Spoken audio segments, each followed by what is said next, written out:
Janet is a really short-statured woman, barely 5 feet tall. She would be easily overlooked in a crowd if she weren't so beautiful and perfectly shaped. Sometimes I call her my fairy pixie. She shines with energy and positive enthusiasm. Her face actually glows, and her eyes sparkle with happiness. All our 22 years of married life have been filled with her sparkle and tireless work raising our 2 now young adult children. She can be witchy, meaning she wants her way regardless, but we usually talk it through, and then she gets her way. I understand what it is all about. We have shared joys and sorrows together. Our lives are so intertwined that I can't even think of life without her. She tells me the same, and I have always believed her until, well, that's all about this story. I find myself in southwest England, helping a fellow general practitioner in his practice. I'll be here another 11 months until my 1-year contract runs out.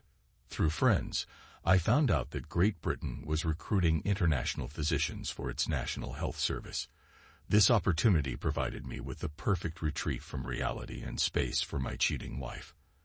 At 44, the same age as my wife, I still have lots of life ahead of me. Life alone possibly, if not alone, then certainly life terribly disrupted by events that recently came to my attention. I had a small cottage, typical English countryside, and only a quarter-mile from the office I worked in. I could walk or bicycle to work. My salary was adequate, and the working conditions were perfect for me. I had plenty of English-style social life, which I rather enjoyed. When folks found out that I was estranged and in a divorce proceeding, I was amazed at the number of truly cute and vivacious young women who were interested in my social well-being. As of right now, I limit my social life to group activities, which included a few double dates, and I haven't even kissed any lassie yet. I really didn't want to. I wanted my wife back big time. My heart ached for the time before I became aware of her cheating. Words cannot express the emptiness of life within and around me without my Janet. That is, without my exclusive Janet. It was her revelation that she was sharing her body with her young lover that drove me away. It was her demand that I allow her to continue that I could not handle. Yes, she wanted to continue to be married to me. Nothing had changed in her behavior toward me. It was when I discovered her ongoing affair and the depth of its emotional nature that I left her and my marriage. Well before all this, I had given up my private practice because of the administrative problems caused by cheating HMOs and giant insurance companies. Among other things, I had taken to being a locum tenens physician. This allowed me to frequently be at home during otherwise normal working hours. Sometimes I would work in an emergency room for a weekend, making enough for a week's income in 2 12-hour shifts. All without any administrative junk except keeping up my license, CME, and malpractice insurance. When our second son left home for college, Janet wanted to go back to work. That was fine with me. She wanted to be useful and earn some income. Also, she said she wanted to find a challenge in life and work to make a success. For 4 years, we had had separate bank accounts. That way, each of us could have our checkbooks whenever we wanted. We each had our own separate credit cards. Also, for the past 3 years, since Janet had been working, she put her salary into her own checking account and paid her own credit card. For many years, Janet had paid all our bills, whether mine or hers. They were always ours until she got a job and a separate credit card. Now we had my bills, which were things like taxes, insurance, utility bills, home loan payments, food bills, and gasoline. My income went exclusively into my account, and her income into her account. Then there were her bills. These were for her cosmetics, clothing, and her credit cards. I never bothered to look at her bank statements or credit cards. I trusted her, and she never asked me for money anymore. As a result of our both working, even with the kids' college expenses, we began to put more money away for retirement in our separate IRAs. Other than our separate income and expenses, we continued to share everything in common. Our sex life was vanilla and not frequent enough for me, but I had no real complaints. She was still energetic in bed, but we had decreased frequency to not even twice a week. Sometimes she wanted me to do things that I just couldn't do. She wanted me to play dom and sub with her.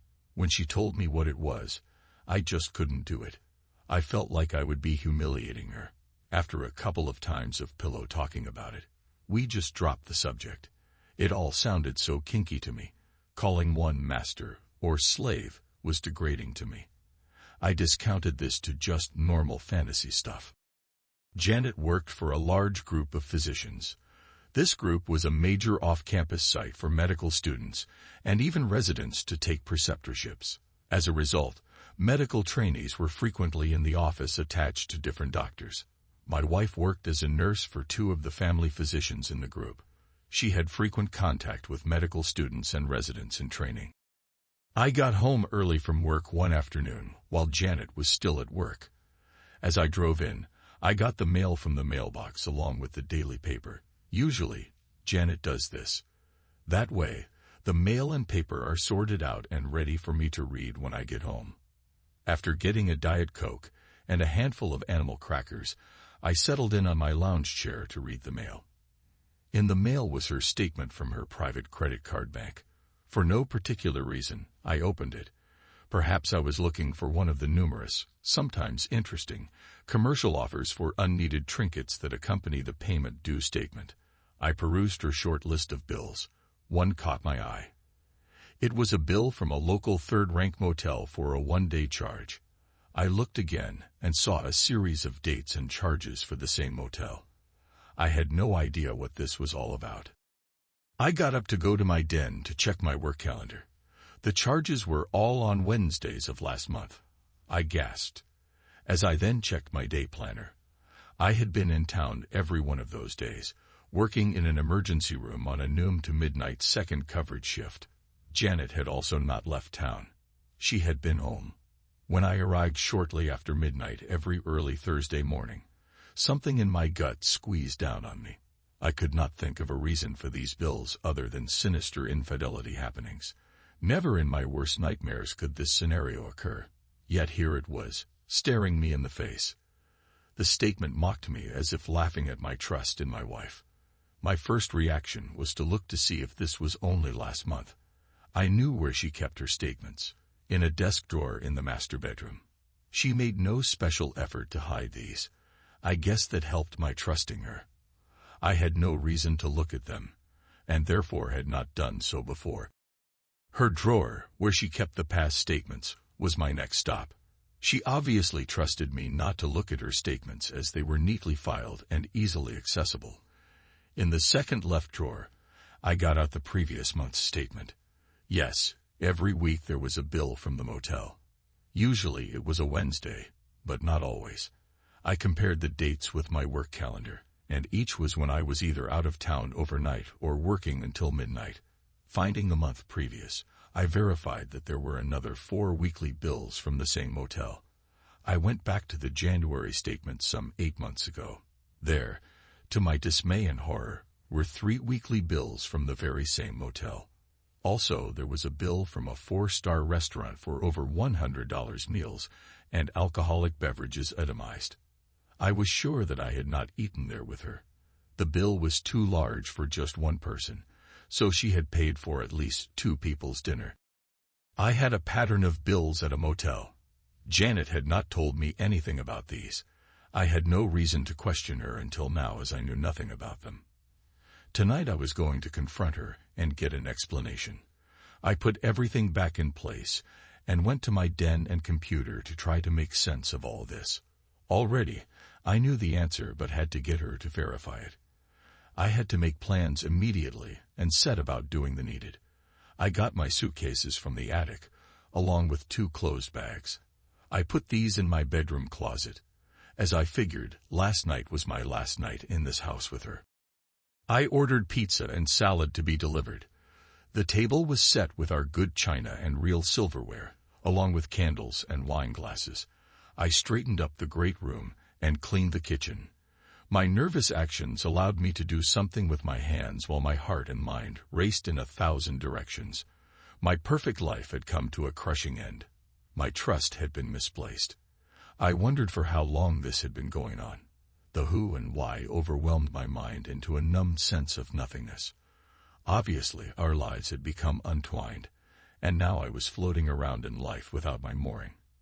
After all, she was home and life to me. I heard a car come up the driveway. The doorbell rang, so I knew it was pizza delivery. He left, leaving me with a hot pizza, cold salad, and a bottle of chilled Chardonnay. The wine went into the cleaned refrigerator, the pizza into the warming oven, and the salads into 2 dishes in the refrigerator ready for serving. I heard my wife's car arrive. As the garage doors opened and shut, she was in the house. As I welcomed her with a warm hug and kiss, for a moment I forgot anything could be bad between us. Having her in my arms was my life and my home. The dark thoughts crashed back in, and I disentangled from her arms, pushing her away gently but definitely. "Janet," I tried not to let my voice waver. "I have a pizza dinner for us tonight. Go wash up as I serve it all up." "What's the special event, John?" she inquired with a twinkle in her eye. "Just go wash up, Janet," I urged her. As I turned toward the kitchen, I checked for her latest credit card statement, still in my trousers pocket, to be sure I had it. We sat and enjoyed the pizza, salad, and wine. I poured a second glass for myself and offered her a fill-up, which she took. I rarely had a second glass, but tonight I felt the need. "You are outdoing yourself, John," she giggled. "You never have a second glass, and here you are, turning out to be a real alcoholic." She giggled and lightly kicked me under the table. We bantered lightly as we finished the meal. "Let's clean up and have a coffee. Janet, I had a little light dessert and a subject for conversation." We cleaned the table, put the excess pizza into the oven, and corked the wine for the refrigerator. The coffee had brewed, and I produced some light little dolly cake squares. I knew these were her favorite dessert. I didn't particularly like them. They tasted too artificial for me, but were perfect for tonight. I thought, sweet on the outside. She liked them, but I was revolted by the inside taste. It reminded me of what might be coming in a moment or two. Usually, when we have a subject to discuss, we sit next to each other on the couch. This time, knowing it was going to be a confrontation, not a problem-solving discussion, I suggested we sit at the table again, facing each other. We sipped coffee as she dug into her tiny piece of sugar-coated cake. I had no taste for these and didn't even break one open with my fork.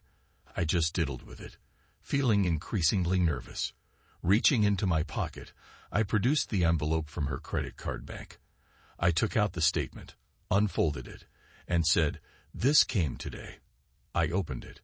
I have never done this before, but I guess a little voice was telling me to take a look at it. "Janet, you have way overdrawn your account." I had an awful feeling as I flattened the statement out facing her and pointed to the weekly motel bills.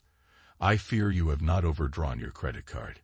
It is our trust and marriage account that has been overdrawn." I looked at her intently. She looked at the statement. I had caught her red-handed. She is quick-witted but didn't have an immediate explanation. I continued, "Janet, I checked your other monthly statements going back to January of this year. I can clearly see charges from this same motel almost weekly over the entire year. There are very suspicious charges also."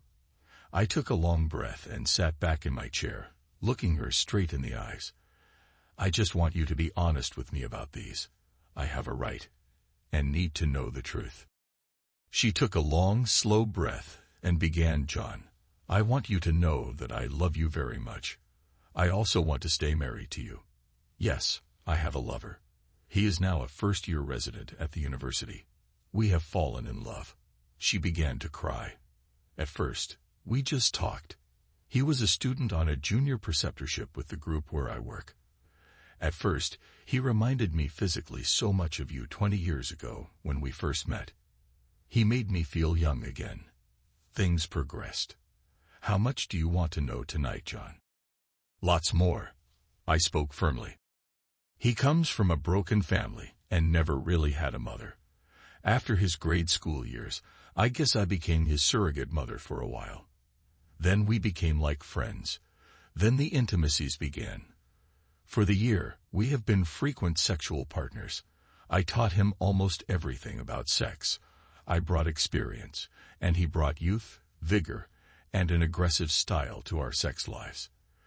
Oh, John, I'm not sorry at all for what I'm doing. I just hope that you will be understanding. I need both of you in my life. I know how awful this sounds, but it is so awesome to me. My sex life has been so wonderful with him. He is an alpha male. He is a true dominant, and I have truly loved being his sub. You know that I like to be the aggressive one in the sex life you and I share. You never dominated me. You never hurt me or struck me or did anything even close to that. You never used nasty language when we made love. He calls me his witch and slut. When I am with him sexually, he owns my body and my heart. All these are an aphrodisiac to me. Now I expect you can understand that, but it's true. When he and I became lovers, he immediately became the dominant, and I had to submit.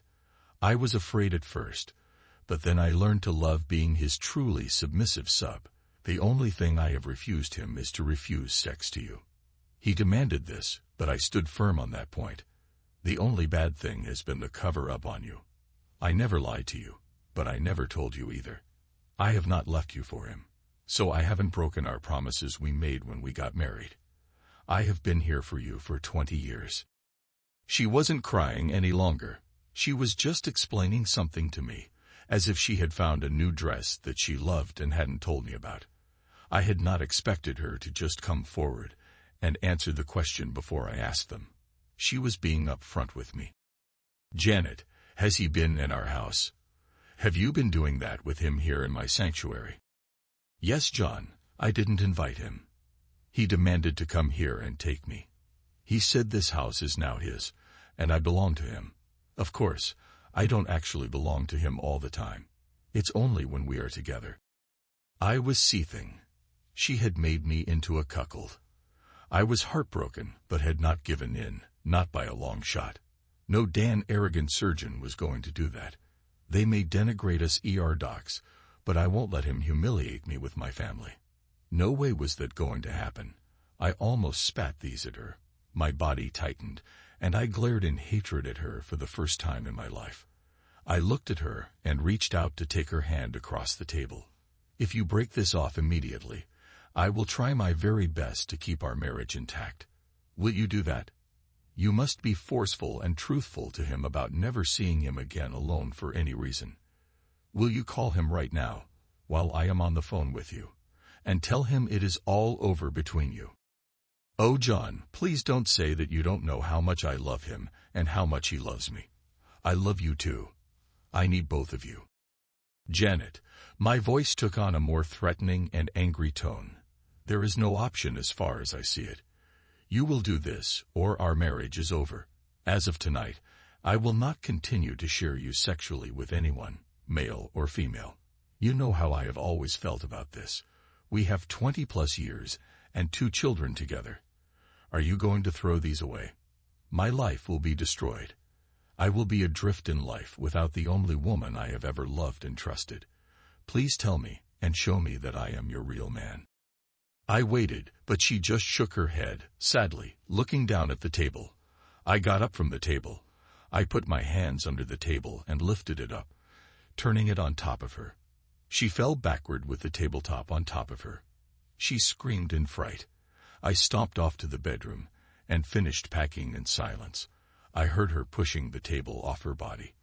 I went to the bedroom door and locked it. I didn't want to talk to her anymore. It took me only a few minutes to complete what I needed from the bedroom. I was seething in rage. Unlocking the door, I found her sitting on the floor across from the bedroom door waiting for me. She had been crying but had quit. I didn't offer to help her up. Walking past her, I told her I would be back in a few minutes to get a few things more from my den. The 2 suitcases, the hanging bag, and I made it to the garage and into my car. Returning to my den, I put my laptop into its carrying case, along with several external memory chips and a stack of CDs. Next came all my financial files, which I put into a cardboard box. I included files on the house in my car. I removed the side from my tower computer and removed the hard drive. Next came some of my more needed medical books. These went into the trunk.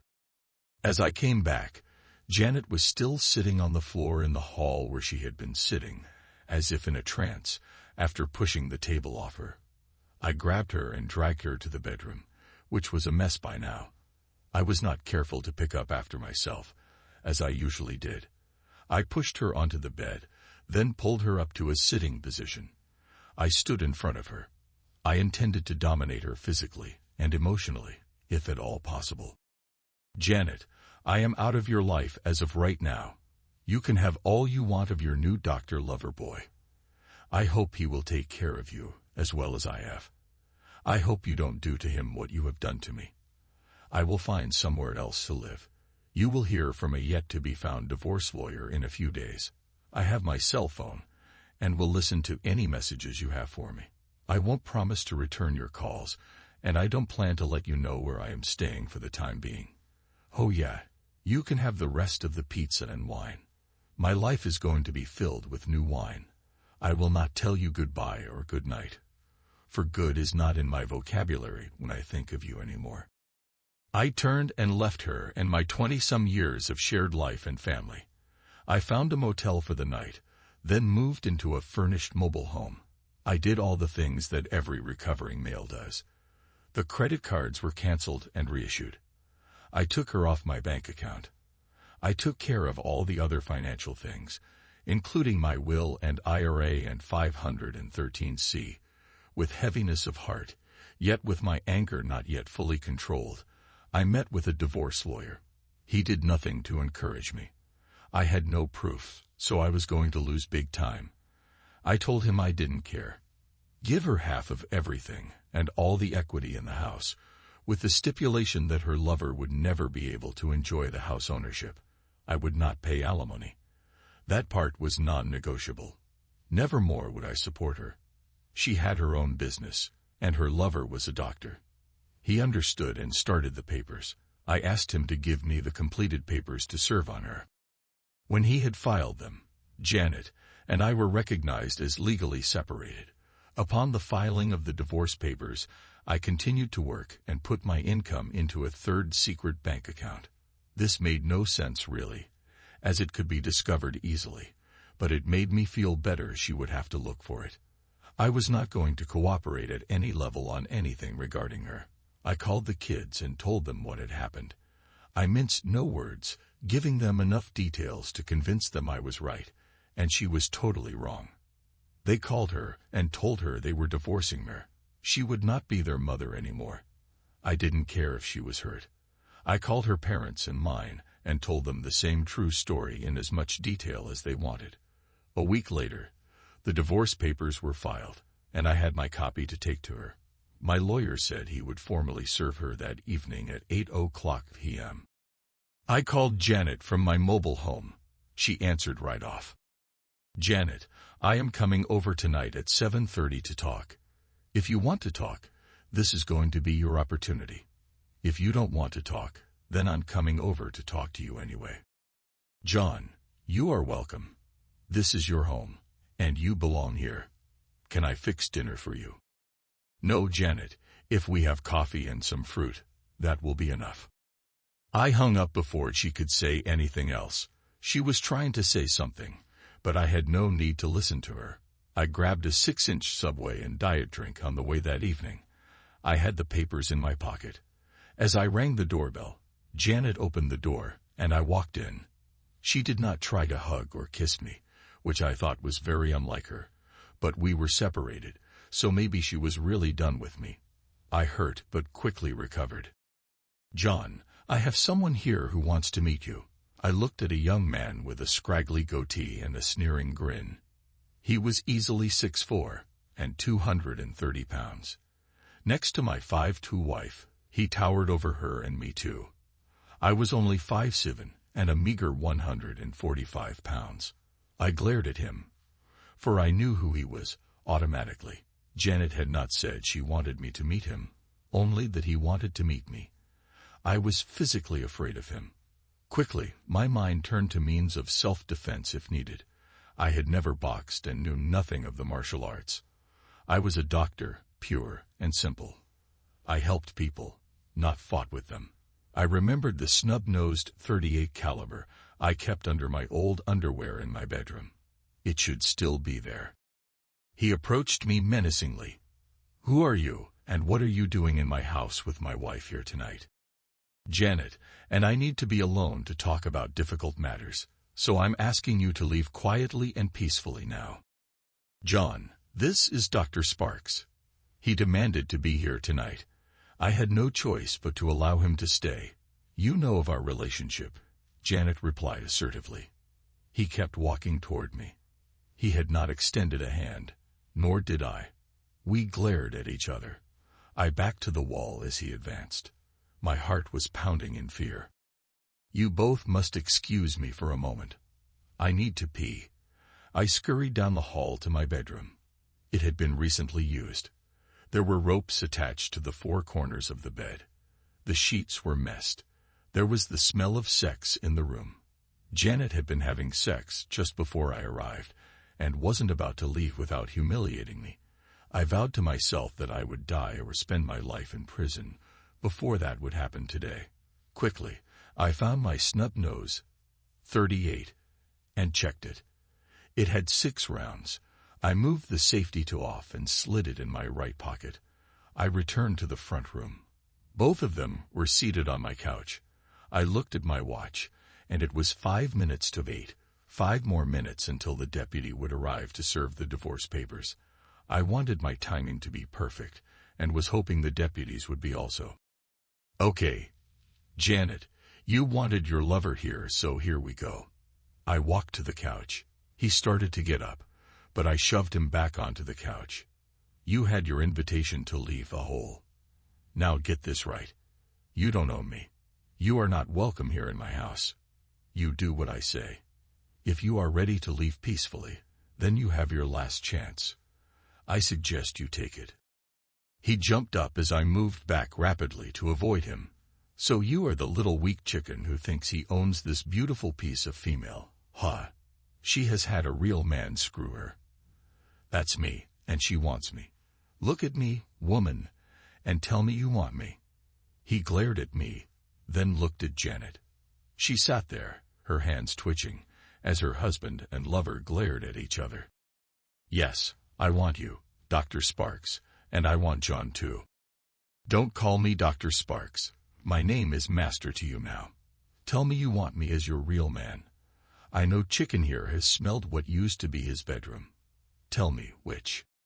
"Yes, Master," she faltered as she looked at me. "A hole. The exit door is to your right. Take it and live. You may not walk out of here alive otherwise. That is not a threat. It is a solemn promise." I glared at the hunk standing some 6 feet from me. I threw the divorce papers at Janet. "You adulteress, you are served. These are divorce papers. You will soon be free of me." I looked at the hole. "That's what you wanted, isn't it?" Looking back at Janet, I gritted my teeth and said, "You threw me away. You humiliated me. You lost your children. Your parents have disowned you. And all for a hunk of worthlessness standing over here." I nodded toward the hole. "You wanted and loved being dominated. You wanted to be made into a slut. He will turn you into a common witch. I know his kind. They are arrogant. They think the world revolves around them. He will screw you silly and then throw you away. Then what will you have?" I could see the burning anger in his eyes. "Get out of my house." I yelled at him as he advanced on me. I backed up to the wall. I had nowhere else to go. I slipped my hands into my pants and fingered the gun. I would not fight him on his terms. My hands were useless and the source of my income. He was too arrogant to give any thought that his hands might be injured. My right index finger slid around the trigger, but I didn't pull it or point it at him. I did not want him to know that I had protection. "You slimeball of a chicken," he growled at me. "You are mincemeat. This is my house and my woman. Now you are going to be my man." He smiled a snarl and took another step closer to me. My heart was racing. I wanted him to touch me first. I sneaked a look at Janet, but she did not come to my defense. She sat rigid, as in a trance. "Janet," I stared over at her for a moment. "Call 911 right now, and ask for an ambulance, and the police on a stat basis. Slimeball here is going to the hospital or the morgue." I looked back at him and sneered. "Okay, elephant balls, better leave now. This is the third and final warning. You are trespassing. If you touch me, you commit assault, and if you hurt me, you commit battery.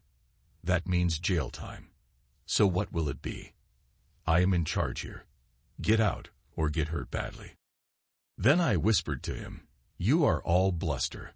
When a real man like me stands up to a slimeball like you just melt like a snowball in July. You are pathetic, you chicken. I was going to tie you up like my witch loves, then screw you. But now I've decided to beat your butt and balls. If you have any, then screw what's left. Provided there's anything left to screw, I'm going to have your balls for dinner." He balled up his fists and jabbed a right at me. I jerked my head to the left, but he caught me with a glancing blow to my left eye. His fist hit the wall and broke a hole in it. I felt the sting, but he mostly missed. From there on, things were a blur. I pointed the gun up from within my pocket and pulled off a single round. The blast deafened me, or was it his left fist hitting me square on the nose?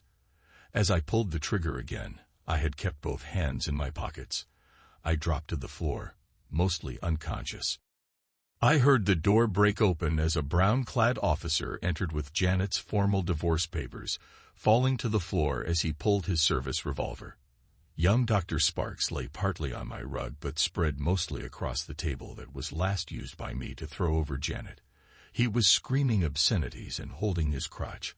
I heard sirens approaching as I lay on the floor, wandering in and out of consciousness. I woke up in the emergency room I frequently staffed.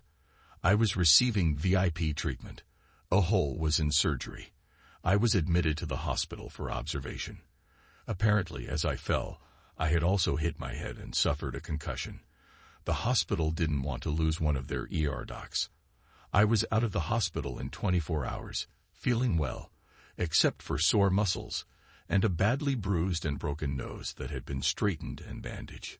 Mouth breathing is a bugger, but I would be free of the nostril stuffing in another few days when the swelling began to go down. All in all, I fared pretty well. My ego was intact, I thought. Not a bad day for a chicken cuck. I grinned as I left in a taxi for my mobile home. Janet was served. Young Dr. Sparks lost most. He took a .38 slug at close range, hitting him dead on and just below the pelvic bone, which destroyed his future abilities for intimate functions and having children. He had to have a diversionary colostomy and extensive rectal, pelvic, and bladder surgery. I smiled as I heard of his injuries. He lost a testicle too. He may never urinate normally again, and most likely will never defecate from his rectum. Erections for him were a part of his past. I was satisfied. I thought again, yes, not a bad day's work for a cucked chicken. I had to appear before the grand jury but was not indicted. Janet and the deputy testified for me.